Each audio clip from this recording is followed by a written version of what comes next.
All right, guys, welcome to the M.v.P show featuring yours truly, Sean McGovern. Um, Today's episode is going to be a little bit different. Um, we recorded an episode last week to catch up with everything we missed, and Isaiah's microphone and all of his audio setup broke, so we lost all of that. And on top of it, Isaiah went on vacation and got E. coli, so he's unable to record for this episode. So it's just gonna be me, so we could just get this out because it's such a big fight week. How could we not talk about Conor McGregor? Um, it's gonna be a short episode. We're just gonna talk about the fight card, my opinions on it, who's gonna win, who's gonna lose, how are they gonna win. I got notes here, so we're just gonna get into it. I do want to announce first, if anyone does care, that we finally have everything figured out and scheduled. So we're looking at having an episode posted every Wednesday. Wednesday of every week, we should have an episode posted. But let's just get into UFC 329. You know, stack card might be the most stack card of the year. Um, you know, the UFC Freedom was the most stacked card, but it's not the same thing, right? It's like comparing UFC 300 to the rest of the cards. It's kind of an unfair comparison. So opening up the card, we have Alessandro Costa versus Cody Durden. I'm gonna be honest. Off rip, I think the underdog's got it. I like Cody Durden. I like what he does. Is he the best fighter? No, but I just I just have Cody Durden by decision. There's not much to get into with that fight. It's not an interesting one. I just give me Cody Durden. Moving on, looking at Ryan Gondra versus Zachary Reese. I'm a big fan of Zachary Reese. I followed Zachary Reese when he won on the Contender Series. You know, his career's kind of been a little weird, right? He was doing good, lost, started picking up a little heat again, and then he got robbed against Michel Pereira in kind of a weird fight. I don't even know if I could say robbery. It was close, right? It wasn't one of those fights where it was like there's a clear winner. I thought he did enough to win. They gave it to Michelle, which is cool. Um, I don't think Ryan Gondra's bad. I think Zachary Reese is a dog. I think he's able to weather some of the storm. He's able to fight well through being gassed out. Because him and Michelle Pereira gassed out bad, and I thought he looked better, even though he was gassed. Um, Ryan Gondra's the favorite. I just like Zachary Reese here. I'm a big fan of him. I'd take Zachary Reese by like decision. I think it's be close again. I I predicted in my notes. I have Zachary Reese 29-28 split decision. So it's not a crazy fight. Um, we have John Garza, which I don't really know who that is. When I did my notes, it was still Ethan Ewan against Fareed Basharat. He's undefeated. I think Fareed's probably got it. He's a big favorite. Not the biggest on the card. We'll get into that. But he is a big favorite for obvious reason. He's a good fighter, really good fighter. But I just think this guy's on short notice. It's like a 2 week notice probably. 1 week notice. I just think probably. Unfortunately, he might get finished. Give me Basharat by TKO. I feel like not submission. I feel like he's gonna TKO him in round two. I looked a lot into this fight. Damien Pinas against Cesar Almeida. I don't think Cesar Almeida's bad. I I think he's a good fighter. Um, do I think he wins? No. I think Damien Pinas is gonna be too much. I think the pressure is gonna be way too much. I think it's gonna be far too high. I think he's gonna find a finish fast, like really fast. I think in the first round there's no chance besides like there's no chance for Cesar Almeida. I feel like he's a slower fighter. he could see more success the further into the fight it goes, but he's got a lot to avoid, and I don't see Almeida finishing him. So if Almeida were to win, it'd have to be a decision. But give me Damian Pines. Um, Ending the early prelims, we got Tracy Cortez against Wayne Khan. I don't think it's a bad fight. Um, I I'm not hating it. I'm not loving it. I think it's a big jump in Wayne Khan. I see that in the what's it called? The meta rankings are very close. Number 8, number 12. I think Tracy Cortez has fought far higher competition. I think Wayne Khan's been submitted by much worse competition, and Tracy Cortez has only lost to Rose Namajunas and Aaron Blanchfield, and I was a little disappointed in the Aaron Blanchfield fight. I just don't think she should have tapped. I think just go to sleep. Like, you're I don't know. I think fighters should go out on their shield. I think you get in there. You have the crowd cheering for you. Tracy Cortez has a huge following as well. It's not like she's an unknown fighter. A lot of fans, not for the right reasons, right? A lot of people just like her because they think she looks good. But nonetheless, you have a bunch of fans watching you. I don't think you should tap. I think you should go to sleep, go out on your shield, unless it's like a joint submission. If you're in an arm bar and your shoulder's gonna break and you don't want to go through rehab and all that, all right, I get it. But with that, I think Tracy Cortez has only lost to good women. I think Wayne Khan has lost to worser competition. I'm a little surprised the odds are split. Give me Tracy Cortez by decision. Like maybe I can see a submission. But I don't see anything special going on with that fight. Um, the next fight is Luke Riley against Kai Kamaka, number 3. Kai Kamaka the third. I keep thinking it's a trilogy fight. They're 1-1. He's just the third. Um, Luke Riley's undefeated. I don't think he's that great. I think a lot of people are like on the Luke Riley hype train. I don't think there's a big reason for the hype train. I don't think he's bad. I just don't think he's that great. Like I'm not gonna be like, oh, this guy's a future champion. Oh, this guy's gonna do this. Oh, this guy's gonna do that. I don't really believe in that. I mean, looking at Luke Riley's like career, it's not bad, right? It's not great. His level of competition hasn't been great so far in the UFC. It's what his second fight, third fight. I just want to see a finish from him. So I have him winning by a finish, hopefully. If you're a star, bring that star power in. I don't think every fighter needs to be a finishing machine, but I feel like this guy's marketed as one. So Luke Riley, go and get the finish. Um, this fight I want to talk about a lot. Cody Garbrandt, Cody Garbrandt against Adrian Yanez.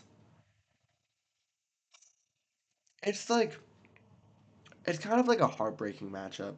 You know what I mean? Like you look at Cody Garbrandt and you just want him to win. He had, you know, as much as an overrated win as it is, he had that win against Dominic Cruz, and then he didn't do much of anything else after that win. I mean, unfortunately, it's been a really rocky um, since then. He hasn't done great. It's kind of been ugly. He's lost a lot. He kind of has a class chin. I really want him to win. I really want him to win this one and retire. That would be like my dream for him. I really like this guy. If we could get Cody Garbrandt knocked out against Adrian Yanez, and it's just like, oh, beautiful. It's just like a beautiful performance. He's quick on the feet, but he doesn't have it anymore. He's not as fast. He doesn't hit as hard anymore. I mean, I feel like he used to drop hammers. I don't think he's doing that anymore. I think he's doing that for long. So I have Adrian Yanez winning probably by decision. Give me 29-28. I don't think Cody Garbrandt's not capable. I don't think he's not capable of winning round, but I think this is not a good fight for him, and I think he's probably gonna lose bad. It's just a decision bad, but I think it's gonna be clear. I don't think he's gonna get knocked out. Um, I really don't even want to talk about this guy next. Gable Stevenson, like cool, great collegiate wrestler coming to the UFC. Huge, biggest favorite in UFC history. I actually put some money on Elijah Ellison just because we're watching heavyweight. Heavyweight's a lot of chuds. Gable Stevenson, even though he does look promising, only has 3 wins. He's coached by John Jones. Yeah, yeah, I get the hype. I do get the hype. Like, I get it. But the longer the fight goes, the worse it is for Gable Stevenson, right? I don't think I like, obviously he has his wrestling, but he's new to the sport. I don't know how well at jiu-jitsu he is. I don't know. We've seen his striking. He didn't keep his hands up and he got spinning kicked by like a nobody taxi driver from Brazil, which could happen to anyone, right? Like any fighter that could happen to. But with only 3 fights, there's not a lot of good things to go off of, except that he's won every single one of them. But I feel like a lot of these guys, 3 fights into their career, are undefeated. So I don't know if that's a big tell of the star power we have with Gable. I mean, Gable is great, and respectively in college and collegiate wrestling. I think Gable's good. He has the Olympic medal wrestling. But that's not what he's gonna come out and do. You know what I mean? He wants to be a star. He's not gonna come out and just wrestle everyone. And it kind of sucks for him that he has so much hype around him because he can't he can't use his bread and butter because he'll get hate. Like look at what happened to Bo Nickel, right? Like Bo Nickel had so much hype around him, and he was just like trying to spread the hype and be cocky, and I didn't like it either. But Bo Nickel is now like one of the most hated on fighters, and I don't think he deserves it. I think he always puts on entertaining matches. I don't think any of his matches have been particularly boring. They haven't been bad. I like Bo Nickel a lot, and I think Gable Stevenson's going to get the same treatment.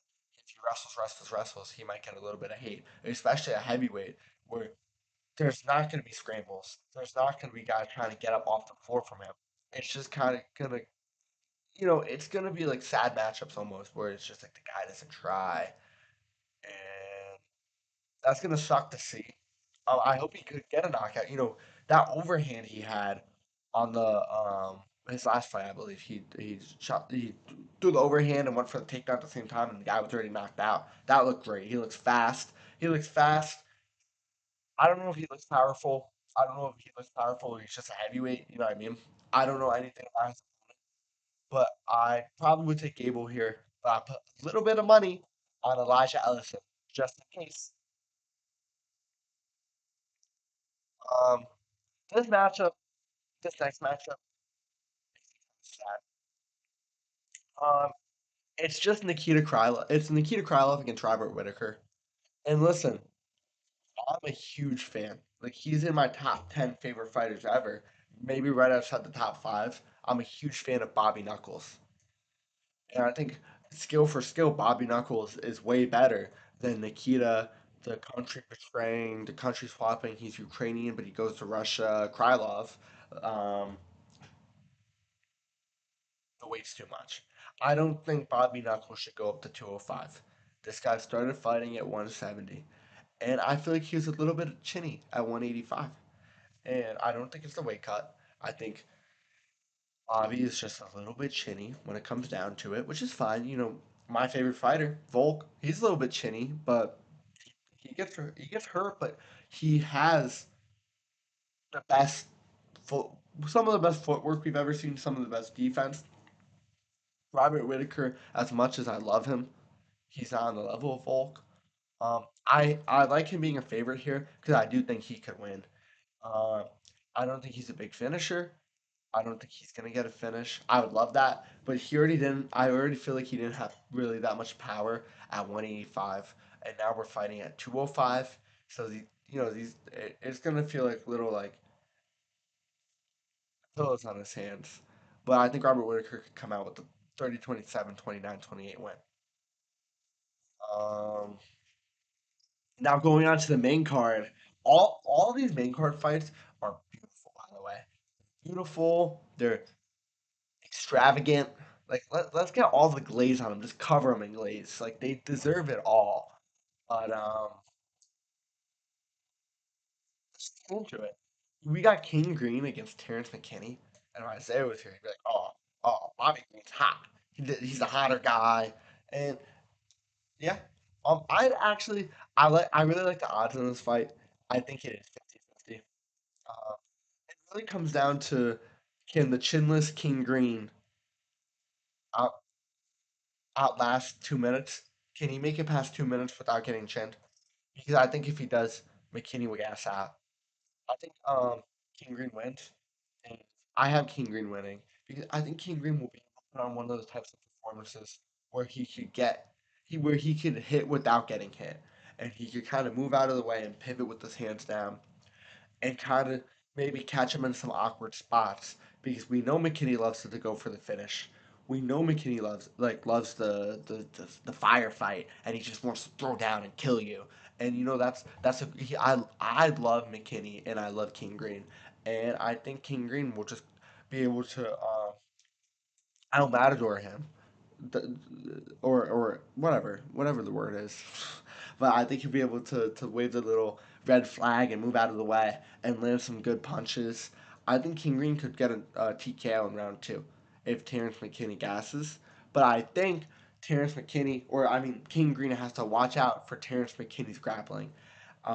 We've seen Terrence McKinney in recent time get submission wins, and we've seen King Green make really bad decisions in recent times against some grapplers. If we look at the Paddy Pimblett fight, why did he shoot that takedown? I don't get why King Green ever shot that takedown on Paddy Pimblett, knowing he has good jiu-jitsu. It didn't make sense to me in 2023. It doesn't make sense to me now, and I don't think it's ever gonna make sense to me. But at the end of the day, I have King Green winning this fight. Moving on, we have a flyweight clash.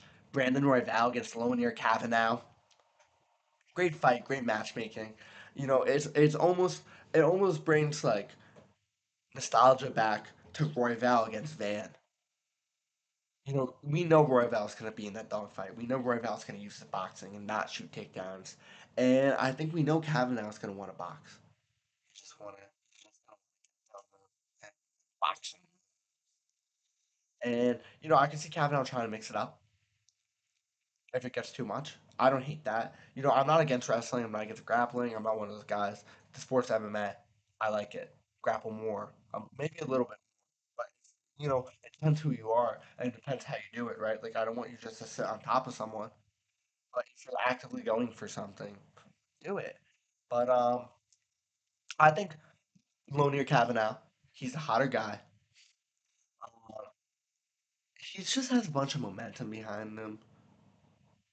He beat Brandon Morena. Do you like? Listen, he has that one win against Charles Johnson, and everyone's like, "Oh, he got knocked out by Josh McGinn got knocked out by Charles Johnson." Like, I think Charles Johnson, that's just what he's made to do: knock out these great fighters and then get banana split spladled by weirdos. And I think Lona Kavanaugh has maybe learned from that knockout loss. I think when you take a loss like that for the first time and you're of this level caliber of a fighter, you'll learn from it. You'll learn the mistakes you made and move on and grow and be better. And I think Loner Kavanaugh is just going to be the faster guy. Ravel's coming off that knockout. So let's see where his chin's at, right? Because it's 125. So the knockout might not mean anything, but it could mean a lot. Let's look at Matt Schnell. As much as I don't want to hate on the guy, let's look at Matt Schnell, right? He got knocked out a lot at 125. Yeah, so give me Loner Kavanaugh. Let me see what I wrote actually, because I don't remember. I have Loner by decision, 29-28. I think he'll just be able to get it done. I think he'll be able to edge it out. I think it will be close. Um, I think Broner's path to victory is mixing it up. Not necessarily trying to wrestle the entire time, but making Royval think about the wrestling and coming up with the hands. I think that's I love this fight. I love Corey Sandhagen, and I like Mario Batista. Mario Batista's more active of a fighter. I wish Corey Sandhagen fought a little bit more. He's too busy reading the art of war and learning how to feint a little bit better. But I'm white. I love Corey Sandhagen. No white person hates Corey Sandhagen, and these guys have fought before. Corey Sandhagen won by submission. I think we can see the same. I think Corey Sandhagen is the more tactical guy, the more intelligent guy. I think Mario Batista is not going to be scared of wrestling because of the submission loss. I think he's still going to go for it. I think Corey's better on the feet. Uh, whatever. He got hurt by Marab, but Marab could do that to anyone, really. If you're so focused on the wrestling, anyone could hurt Marab. I mean, Marab could hurt anyone. I just like Corey Sandhagen here. I always like Corey Sandhagen. This is a guy I'll never go against or root against. I want him to win. I want him to have a successful career. I think eventually we could see a champion, Corey Sandhagen. I just it's just such a strong grappling weight class, and Corey Sandhagen kind of struggles again in his matchups. And Mario Batista is a good grappler, but I think Corey could be tacky and Granby roll and create scrambles to get out. I don't think Mario Batista has the grappling of Umar or Murad. So I think Corey Sandhagen could edge out a decision or maybe catch him in a funky submission if that's what they're game planning. You never know with Trevor Whitman. It's always technical. Um, I think it'd be a great fight. Now, if we look at the co-main event, we got Benoit Saint Denis, the God of War, against Paddy the Baddy Pimblett. I like the odds here. I think it Paddy could take a hit, right? And he showed that, and good for him. I like that from him. I like that you could show that you're tough and you could take it from the champion. But I think the difference between Gaethje and Benoit Saint Denis is I think Gaethje does have more power, but I think Benoit Saint Denis has right now the best pressure at lightweight. He pressures people and he doesn't stop. It's the reason he has like the crazy high 100% finish rate. Paddy Pimblett just leaves his chin far too high. It's way too high for his own good. He walks with it up. And I think Benoit Saint Denis has good wrestling. Like, yeah, there's that performance against Boycana, but it's because he's sloppy. And I think he's learned from that. And I think Benoit Saint Denis will beat Paddy Pimblett. I think there's a small chance there could be a finish just because of the pressure and the chin being high. And Paddy Pimblett does not like being pressured to the cage. But I think it will probably be a 29-28 decision with Paddy winning the first round based off of range. I'll break it down like that specifically. I think if Paddy wins, they'll give him a title shot. I think if Benoit Saint Denis wins, they're gonna make him fight another fight. Um, it's just like the way it is with the star power. Even though Benoit is ranked higher, it sucks. It's unfortunate. Let's break down this main event, the return of the Mac. But I gotta be honest with you guys, I'm not rooting for the guy at all. Who cares if he wins? Well, he wins and then loses his next fight, and that's it. And he only wins because the UFC cover curse. I mean, are you kidding me? I love his energy right now. It's like reminiscent of the old days where he didn't party and he was devoted to the game, and he was so wise with his words. But that McGregor's gone. We don't have that anymore. Even if he does have the mentality again, it doesn't matter. His body, I mean, doing drugs and drinking all this time, what does it do to your body, right? Um, the leg break, what does that do to your body? Not fighting for 5 years, what does that do to your body? I think McGregor's path to victory is takedown, takedown, takedown. But we gotta look at that McGregor, even in his prime and his glory days, he never had good cardio. He was a 3 round fighter. He was never more than that. I'd say maybe even a 2 round fighter, depending on the matchup. Max has never been anything less than a 5 round fighter. He always has the gas tank for 5 rounds. And Max is also the type of guy who could get hit and take a beating and still try to get back in the fight. He doesn't give up like that. And I think McGregor's path to victory is either wrestling or knocking him out in the first 2 rounds. But I just like Max better. I think, McGregor has a lot of bad. It's not even 5 years off. It's 5 years off, and so many bad things happen. Punching a mascot, punching an old man, sexual assault accusations, drugs, lawsuits. This takes a toll on a person. He's just a man. McGregor's not. All fighters are just humans at the end of the day, and it's a lot to go through. And I'm glad he's found God and he's coming back to the game and he's talking this way. I love it, but I just think Max is going to be a little bit too much for him. I think Max is going to get a TKO in round 3 or 4. And I think it's just going to break him down. He's going to break him down systematically. I don't think Max is going to have the power to put him to sleep at 170. I do think Max will be able to work the body, work the head, work the body, work the head, and in Max Holloway fashion. And if he doesn't finish him, which will be fine, he'll still win. And if he does win the decision, I'll probably have it 49-46 is what I'd throw out there.